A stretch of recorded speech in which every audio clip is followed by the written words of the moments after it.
You are listening to the Average Pundits podcast on your favorite streaming platform.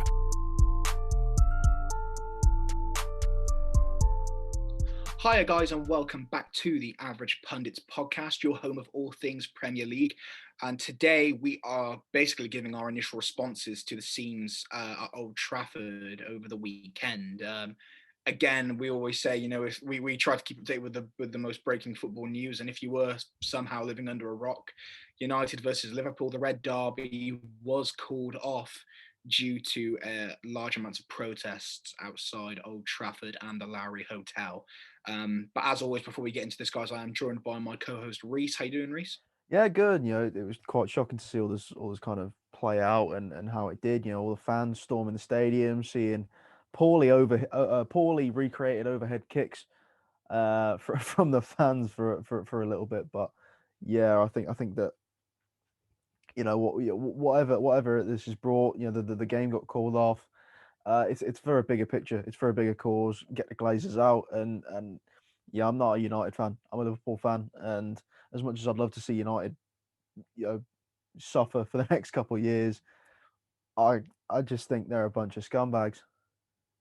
What the protest or the Glazers? The Glazers. Yeah. I think that's the general consensus, is that I think all United fans, whatever your opinions on the protests and how they went out were, the Glazers were the thing which united a lot of the United fans. And a lot of people were saying as well that this was a new thing. And I'm going to bring up Mr. Graham Souness's comments. Again, a very controversial pundit anyway, especially amongst United fans. So he should be the one with the average pundit tagline. Yeah, I was going to say, Shimmy, we'll take his Sky Sports status.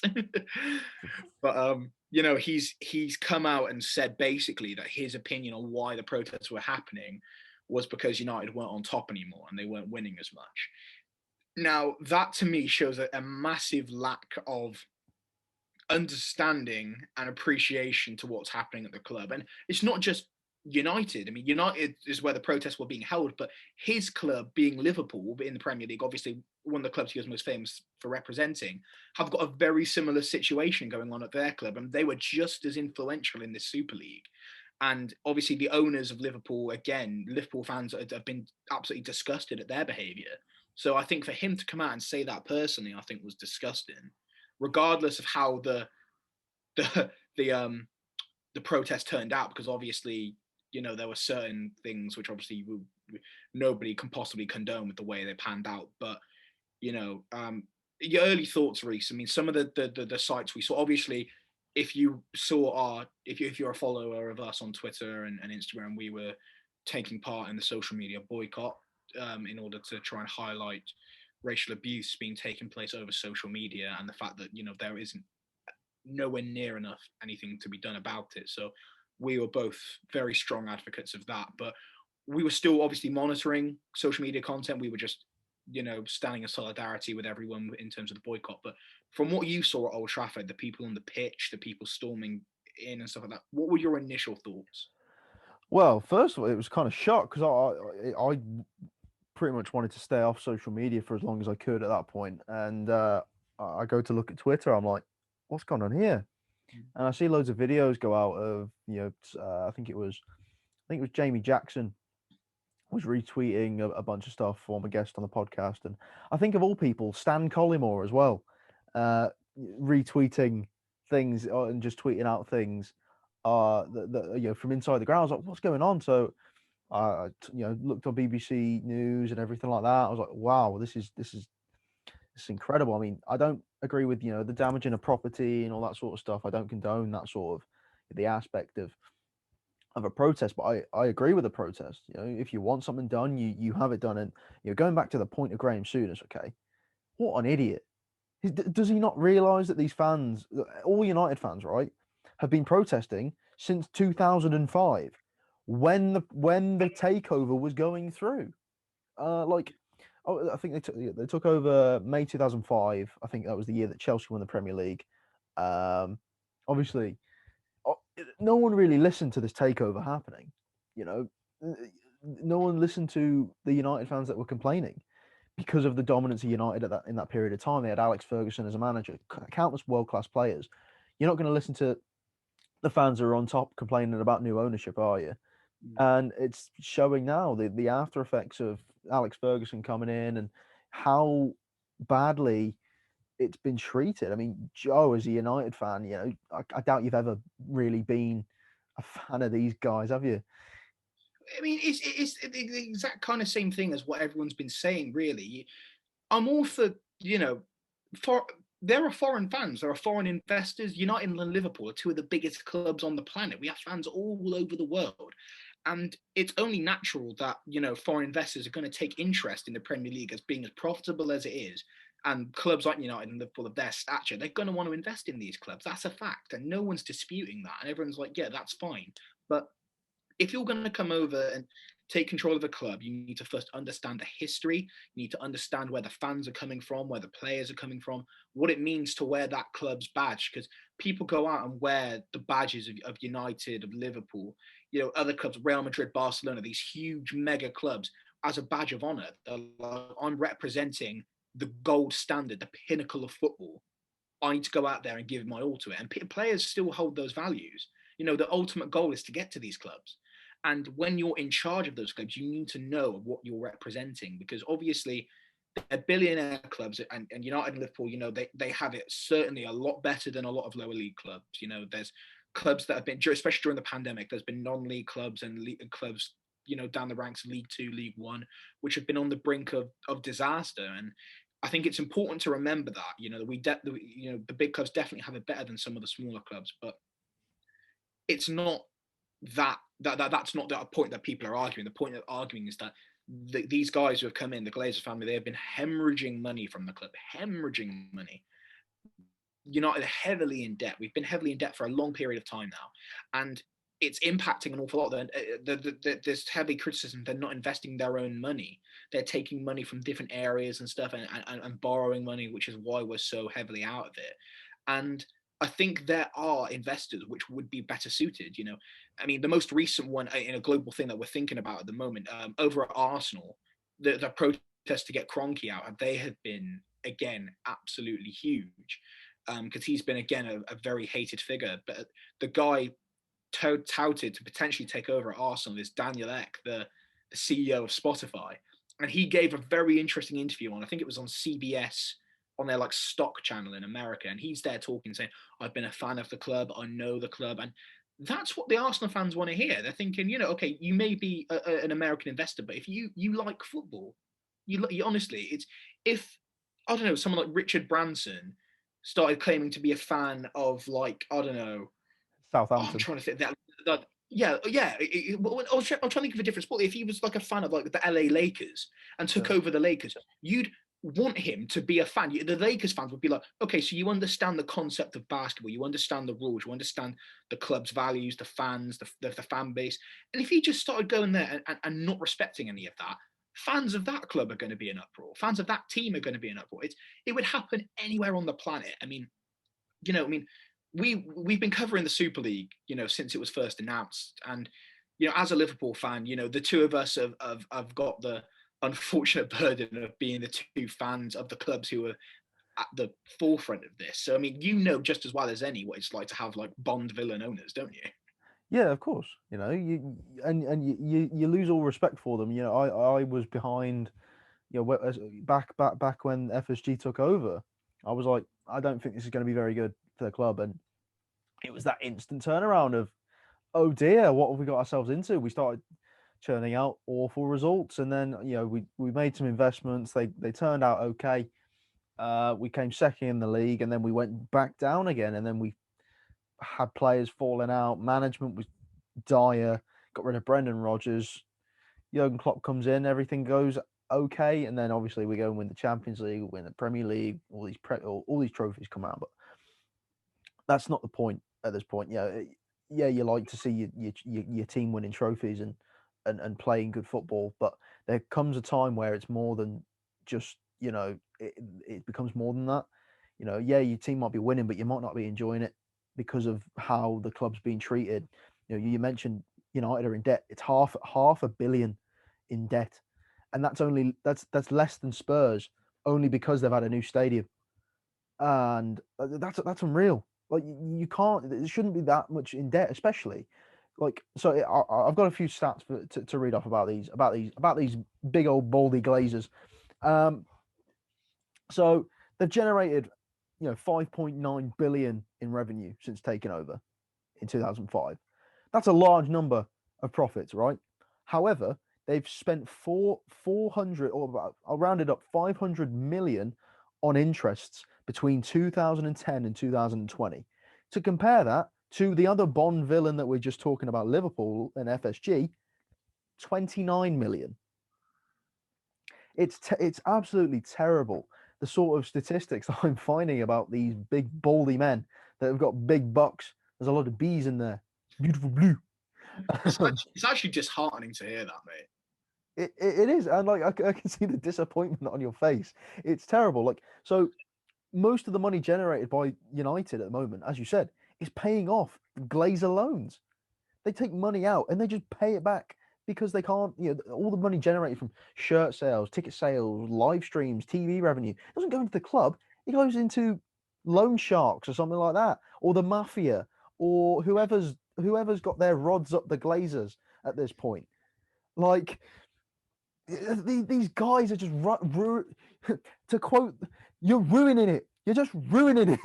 Yeah, and I mean, obviously, like hearing those stats, that was what puts it into perspective, because I think people can look at it and think, oh yeah, it's not as bad as it is, but then you listen to that and it's crazy. I mean, the most famous picture recently, I think it was a counter to like Souness's point that he made on Sky Sports that I saw on Twitter, and it was a picture of David Beckham when United faced AC Milan, and David Beckham has got the green and yellow of Newton Heath, which, if you weren't familiar with, was what Manchester United used to be called. And then all the fans are there holding the green and yellow as well, prominent in protest against the Glazers. That was 2009.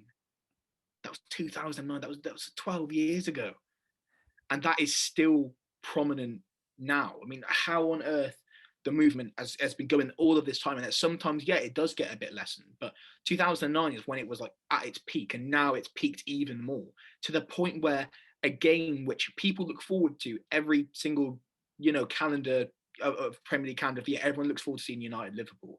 Whether those games are fruitful is another argument. But to be fair, this red derby was the least hyped red derby I've ever seen. There was nothing for it. Also, on another note, Sky Sports, okay, absolute cheapskates. They used I can't remember what Newcastle United manager it was talking about fans. Okay, they used the Newcastle United manager's quotes to hype up the Liverpool Man United game. That's how you know that there's no hype for this, because there's been the rest of these games going past draws and 1-0s and scrappy wins. They're crap. Yeah. It's literally like it will either be like a solid Liverpool performance over the last few, or a United upset by a small margin. That's how it's been. But I mean, like you said, there was very minimal hype around this game. But I was ready on Sunday for it. I stayed the night before watching Chisora and Parker, and a good British event there. Shame for Chisora, but moving on. But I was there ready to watch the United game, and I was waiting, and then I hadn't checked my phone in a while, and it was somebody who said, I think it was a friend of mine, and he was like, "Have you seen what's happening at Old Trafford?" And I was like, "Well, I knew there was protests going on." He said, "No, look now." I go and take a peek. Obviously, like you said, we've been trying to stay off social media. I go on to Instagram. I see all of these fans on the pitch, and I'm thinking, "Oh man," because flares being let off at the hospitality seats and stuff like that. I agree that a protest, it needs to make a point. There needs to be a movement, which is very similar to, at the moment, this social media boycott. It was something put in place to make a point. Do I feel like it's enough to end like racial discrimination? Not at all. There's far more needed, but it's a gesture, and it was seen. It was definitely heard, but that's not going to be enough, 100%. But moving on, it's a completely different argument than that. But I agree that when a protest happens, you need to, make a point. You need to disrupt things, because then you'll listen to. It's exactly the same with the Super League. Fans have never united more over a thing in football ever. And what happened? It got done. And now, obviously, this is like the next stage of things, protesting the owners. And you saw that outside the Emirates, there were, like, again, thousands of people there, thousands of people outside the Emirates. But storming Old Trafford, and I've seen some videos of people kicking down the doors and lighting up flares and stuff, and pointing them at, the hospitality area. I saw one that like bounced off like a flag or something like that, and I'm just thinking, there's got to be better ways here. And a lot of the headlines were also really, because it was meant to be a protest, a demonstration against them, and then some of the headlines ruled that police officers were injured, and that was horrible to hear, because you're thinking they're obviously only there to keep the peace. They're doing their job, and it's a shame to hear that. And you never want to hear that. You never want to hear that. But I agree that it was a good thing that the protest went ahead, and it was good that these people getting their voices known. But when things turn violent, that's how you know things aren't going the right way. So I think more is going to be needed. I don't know about you. I don't think maybe just this particular incident is all we're going to hear of this. No, I think the United fans are gonna have to rally. Not even just United fans. I think if we want owners like the Glazers out, we're gonna have to try and just win football back for the working man. It's gonna have to be a collective. As much as say United and Liverpool fans will hate each other. United City fans, Liverpool, Everton fans, Chelsea, Arsenal, Spurs. Doesn't matter who you are in terms of rivalries. We've got to work together. Yes, it seems like teams are lower teams, lower league, may go, oh, you're not the ones that are almost out of business. You're the ones that have got so much money, and that's right. These owners have got more money than sense. That's the whole thing. I'll list off a couple more stats. Okay, United has spent over 1 billion on finance this season, since they took over. That's actually more than they've spent on transfer fees. Yeah. They've also made less player sales than Chelsea, who are renowned for just keeping players and loaning them out. Southampton, Everton, Liverpool, City, and Arsenal. And it's just the Glazers aren't going anywhere, are they? They have their intent to stay. They've already made their intentions clear. They are going to stay, and it's going to take something existential to make them leave. They want to turn Manchester United into a giant business. I think the figure was about 10 billion business. That's what they claim. They want to turn Manchester United into a 10 billion pound business. Yeah. And they're going to start selling tracksuits for £100 and having corner shops. There's going to be Manchester United corner shops soon, if it was to the Glazers. Corner shop. I think as well. I mean, like they made their intentions perfectly clear with going to the Super League, as all of the owners of the big clubs did. Money is what they want, and for United to be, obviously, commercially, the shirts sell out, the tickets sell out, the merch sells out, and also the amount of countries the Premier League is shown in, the amount of money they're making from TV all over the world. Every country has a way to access the Premier League for a fee. So like you said, more money than sense. That's the headline really in that statement. But I feel like if they want United to get to that pinnacle, they need the success again, and they need the success by investing in the club properly. And even just like recently, seeing things move in a direction that seems better. Woodward's going. That was also confirmed. Woodward's on his way out at the end of the year. Still got a long time in the role. I think he's going to have a tough time hanging out, holding on rather, because people they're going to make their intentions known at the games.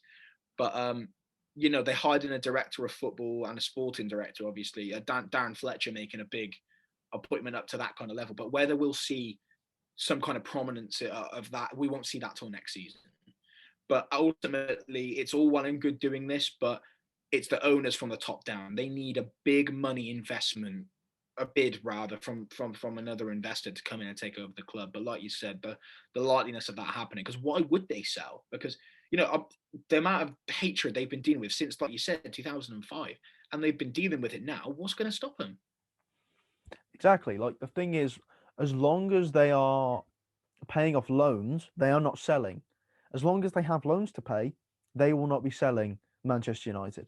And that could be, you know what, they could be owning this until the Glazers are dead.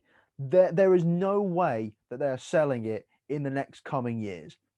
The owners are going to have to pass away in order for United's ownership to pass along at this rate. Yeah. And it's going to be like this for the foreseeable. I mean, we would love to know what anyone watching this does think. Obviously, as always, you can get a hold of us on social media, on Instagram, we're the Average Pundits, same as Facebook, we're the Average Pundits. On Twitter, we're Pundits Average. We really encourage you to tweet us, get a hold of us. And if you ever want to inquire to come on the podcast, the Average Pundits at outlook.com, or any of the social medias we just mentioned, let us know, because we try to get some fan engagement on this. And if we have any interesting things, we'll put some social media posts out and we'll try and get some engagement, and we'll see what fans think. But as always, we encourage people to come on here and get their voice out. We love hearing from the fans. That's what we're all about, isn't there, Reece? Indeed, we are all average pundits. We're just two guys sitting in our bedrooms right now. Or am I? Where am I right now? I'm underwater somewhere, maybe. But let us know why you hate the Glazers. Why you'd like to slap their head with those little, those gooey little hands that you can sling about. Just kind of like slap on their head. Exactly. That's what you want to do with the Glazers. Tell us what is. That's one of the best analogies I've heard. So those at home listening or watching, tell us what you think would be best to hit off the Glazer's head. Would it be that stringy, gooey thing? Would it be a wooden spoon? Would it be a silver spoon? Let us know. We don't condone violence here on the Pundits. We just encourage, very light head smacking. That's it. Everyone's at it.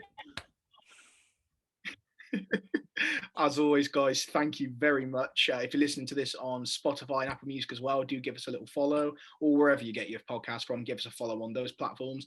And if you're listening on YouTube, give us the all-important like and subscribe. We recently did actually hit 150 subscribers, which is crazy. Thank you so much for the support. We've had some great guests on recently. We're going to have some more coming on in the near future. But as always, guys, thank you very much, and we will see you next time. For the latest football content, subscribe to The Average Pundits on YouTube. Follow us on your favorite streaming service and follow us on Instagram, Twitter, and Facebook.